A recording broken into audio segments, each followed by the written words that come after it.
মা কালীর কাছে পুজো দিতে গিয়ে আমাদের যে এই অবস্থা হবে সত্যি আমরা বুঝতে পারিনি। হ্যালো এভরিওয়ান, কেমন আছো সকলে? আশা করি খুব ভালো আছো। তোমাদের সাথে অনেক দিন পর একটা ব্লগ পোস্ট করছি। এই 3 সখীকে নিয়ে চলে গিয়েছিলাম মা কালীর কাছে পুজো দিতে। সেই মাধ্যমিক পরীক্ষার পর থেকে ধরেছিল যে আমাদেরকে দক্ষিণেশ্বর নিয়ে যেতেই হবে, কিন্তু কোনোভাবেই আর যাওয়াটা হয়ে উঠছিল না। অ্যাট লাস্ট ফাইনালি আমরা মা কালীর কৃপায় গিয়ে পৌঁছাতে পেরেছি। যেহেতু ভোর 5:30 নাগাদ ঘুম থেকে উঠে 7:30 মধ্যে রেডি হয়ে আমরা বেরিয়ে গিয়েছিলাম, তাই রাস্তাটা বেশ অনেকটা ফাঁকা ছিল। এমনিতে যত চেষ্টাই করি না কেন কোনোভাবেই ভোরে উঠতে পারি না, কিন্তু কোথাও যাওয়ার হলে এতটাই এক্সাইটমেন্ট বেশি থাকে, ভোর কেন সেই রাত থেকে যেন জেগে বসেই থাকি যে কখন যাব। রাস্তা যতটাই ফাঁকা ছিল, কাছাকাছি গিয়ে দেখি জ্যাম ততটাই বেশি। এখানেই প্রায় দাঁড়িয়ে দাঁড়িয়ে আমাদের 15 মিনিট চলে গেছে। তা যাই হোক, আমরা ফাইনালি আমাদের ডেস্টিনেশনে পৌঁছে গেছি। দক্ষিণেশ্বরে পৌঁছেরা এতটাই এক্সাইটেড হয়ে গিয়েছিল যে আমাকে রেখে আগেই ওরা চলে গিয়েছিল। তারপর আমি আগে তো ভাবলাম আমি ফিরেই আসি, কিন্তু কি করব বলো, ছোট ছোট মেয়েগুলো হারিয়ে গেলে তখন আমি বাড়িতে ফিরে কি না উত্তর দেবো। তাই ভেবে আবার ওদের পিছন পিছনই চলে গেলাম। এরপর মা কালীর জন্য 4 জনে 4টে ডালা নিয়ে চলে গেলাম মন্দিরের দিকে। এদের 3 জনকে দেখে আমার স্কুল লাইফের কথা এতটা মনে পড়ছিল কি আর বলবো। আমরা সব বন্ধুরা মিলে স্কুলে কতই না আনন্দ করতাম, কত মজা করতাম, সকলে একসাথে কতই না সময় কাটিয়েছি। কিন্তু যতই বড় হতে থেকেছি বন্ধু ততই কমতে থেকেছে। এখন আর হাতে গোনা কয়েকটা বন্ধুই রয়েছে যাদের সঙ্গেও দেখা করা সত্যি বলতে নেক্সট টু ইম্পসিবল হয়ে গেছে। কেউ কেউ নিজের ম্যারেড লাইফ নিয়ে বিজি, আর কেউ কেউ বাই প্রফেশন বিজি। তাই ভাবলাম যখন বন্ধুদের সঙ্গে ঘোরা সম্ভব নয়, তাই বোনের বন্ধুদের সাথেই আমি ঘুরে নিই। এতে ওদের ঘোরাও হবে আর আমার ঘোরাও হবে। যদিও আমার দক্ষিণেশ্বরে যাওয়ার পার্টিকুলার একটা কারণ রয়েছে। তোমাদের আগেই বলেছিলাম আমরা একটা বিজনেস স্টার্ট করতে চলেছি। সেই বিজনেসটা স্টার্ট করার আগেই চলে গিয়েছিলাম মা কালীর কাছে একটা পুজো দিতে। এখনই দেখলে ওয়েদারের কি অবস্থা রয়েছে। আমরা তো কাউন্টারে ফোনটা জমা দিয়ে পুজো দিতে চলে গিয়েছিলাম। মন্দিরের ভিতরে যাওয়ার পর এত জোর বৃষ্টি এসেছিল যে আমরা পুরোটাই ভিজে গিয়েছিলাম। মা কালীর হয়তো আমাদেরকে ভেজানোর খুব ইচ্ছা ছিল, কারণ আমাদের পুজোটা দেয়া কমপ্লিট হয়ে যাওয়ার পরই বৃষ্টিটা হঠাৎ করে থেমে যায়, আর এই ভিজে গায়ে আমাদেরকে সারাদিন ঘুরে নিতে হয়। পুজো দিয়ে বেরিয়ে কাউন্টার থেকে ফোন নিয়ে আমরা চলে গিয়েছিলাম সোজা খাওয়া দাওয়া করতে। সেই সকালে বেরিয়েছিলাম, কিচ্ছু খাওয়া হয়নি, তাই চলে গেলাম সোজা দক্ষিণেশ্বরের স্পেশাল কচুরি খেতে। আর এখানেই সবচেয়ে বড় ভুলটা আমরা করি। সেই ভুলটা কি তোমাদেরকে একটু পরে বলছি। পুজো দিয়ে বেরিয়ে এত জোর খিদে পেয়েছিল যে মাথায় আর কাজ করছিল না, তাই চলে গিয়েছিলাম এই গরম গরম কচুরিটা খেতে। কিন্তু তখন আর একটুও কথাটা মাথায় আসেনি। আমাদের যখন পুজো দিতেই 1:45 বেজে গিয়েছিল, আমরা তো সোজা আদ্যাপীঠ গিয়ে ওখানে গিয়ে প্রসাদ খেতে পারতাম, যেহেতু আমাদের আগে থেকেই প্ল্যান ছিল যে আমরা আদ্যাপীঠ যাব। তা যাই হোক, এখানে একটা বড় মিস্টেক আমরা করেই ফেলেছিলাম।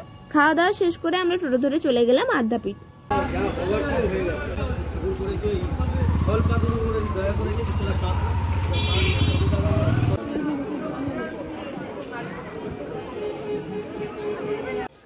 দক্ষিণেশ্বর আদ্যাপীঠ মানে যে কোনো ঠাকুর স্থানে গেলেই মনে একটা আলাদা রকম শান্তি থাকে। আদ্যাপীঠে সেদিনে প্রচুর লোক ছিল, কিন্তু তার সত্ত্বেও চারিদিকটা কত শান্ত ছিল। যেহেতু আদ্যাপীঠ আমরা দুপুরের দিকে পৌঁছেছিলাম, তাই মন্দিরটা খোলা ছিল না। এই বসার জায়গায় আমরা বেশ অনেকক্ষণ বসে একটু রেস্ট করে নিয়েছিলাম। তারপর বেরিয়ে পড়েছিলাম ওখান থেকে বেলুড় মঠে যাওয়ার জন্য। তোমাদেরকে তো আগেই বললাম আমরা পুরোটা ভিজে গিয়েছিলাম, তাই প্রচন্ড মাথা ধরেছিল, তাই চলে গেলাম একটু চা খেতে। বাইরে সোজা চা দেখতে পাচ্ছি আমি।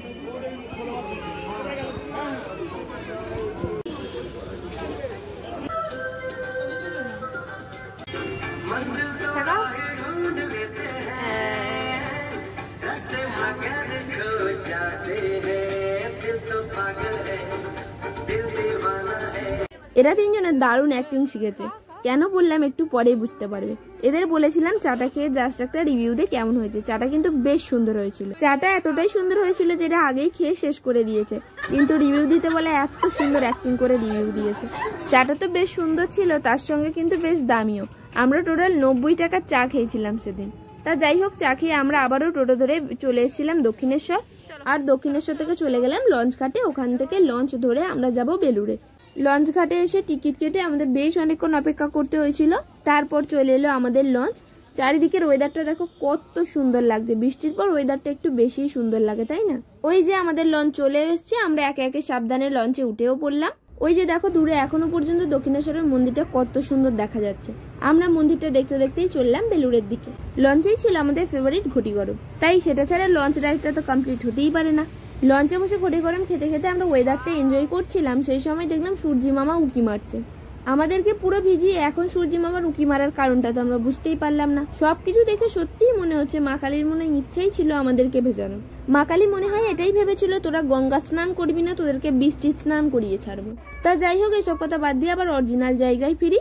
আমরা লঞ্চ থেকে নেমে এবার চললাম বেলুড়ের দিকে। তা যাই বলো, বৃষ্টিতে ভিজেছি বলে বিরক্ত লাগছে ঠিকই, কিন্তু বৃষ্টির পরের ওয়েদারটা আমার জাস্ট দারুণ লাগে। চারিদিকে রাস্তাঘাট গাছপালা দেখতে কিন্তু অপরূপ সুন্দর লাগে।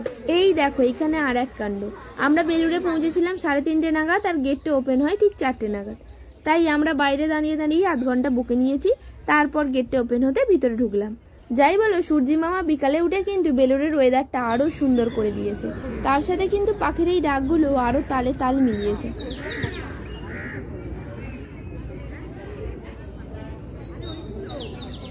বেশ কিছুক্ষণ বেলুড়ের এই ওয়েদারটা এনজয় করে আমরা বেরিয়ে পড়েছি বাড়ি যাওয়ার উদ্দেশ্যে। ভিডিওতে খুব ভালো বোঝা যাচ্ছে না, কিন্তু এই আম গাছগুলো পুরো আমে ভর্তি ছিল। মনে তো হচ্ছিল দুটো আম পেরেই নি, কিন্তু অপশন তো কিছুই নেই। এই দেখো আমাকে আবারও রেখে এরা চলে যাচ্ছে। মাঝে মাঝে বুঝতে পারছি না আমি ওদেরকে নিয়ে এসেছি না ওরা আমাকে নিয়ে এসছে। তা যাই হোক, এরপর বেলুড় থেকে বেরিয়ে আমরা টোটো ধরে চললাম বালিঘাটের দিকে। বালিঘাটে পৌঁছে এই উঁচু উঁচু সিঁড়িগুলো ভেঙে আমরা উঠলাম ওপরে। এখান থেকেই ধরলাম আমাদের বাস। প্রথম দুটো বাস ছেড়ে দিয়ে 3 নম্বর বাসে উঠে খুব রিল্যাক্সে আমরা বসে বসে চললাম ধুলোগড়। ধুলোগড়ে পৌঁছেই গাটা এতগুলো ছিল যে নেমেই আগে খেয়ে নিলাম একটা স্পাইট খেয়ে অটো ধরে চললাম আমাদের বাড়ির দিকে। আমাদের এনার্জি তো আর ছিল না বললেই চলে, এদের তাই টাটা করতেও মন চাইছে না। তোমাদের ভিডিওটা কেমন লাগলো আমাকে অবশ্যই জানিও। দেখা হবে অন্য কোনো একটা ভিডিওতে। আজকের মতো এটুকুই, টাটা।